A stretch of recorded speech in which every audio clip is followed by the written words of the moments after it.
And the house arrest Bible study continues. You've made it all the way to chapter 2. Congratulations. We're taking these little bitty bites.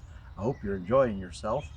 I want to draw your attention as we move into chapter 2 to a comment that Jim made back at Bible study number 4. I encourage you to go back and find that and read it.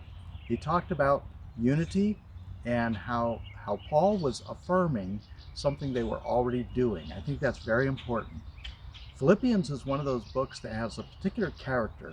We often think of Corinthians as being a letter that was written to a very troubled church. Well, Philippians is a letter that was written to a church that was doing it well. And so we want to remember that as we go through this. Paul's talking about unity now. He's zeroing in on a very important theme in this letter. As you read the first 4 verses of chapter 2, I want you to think about what Paul is saying about unity.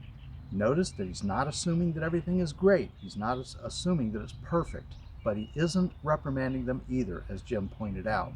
So read that.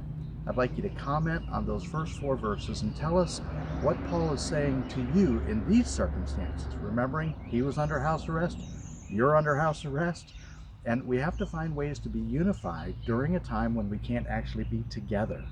So think about the first 4 verses of chapter 2. Comment.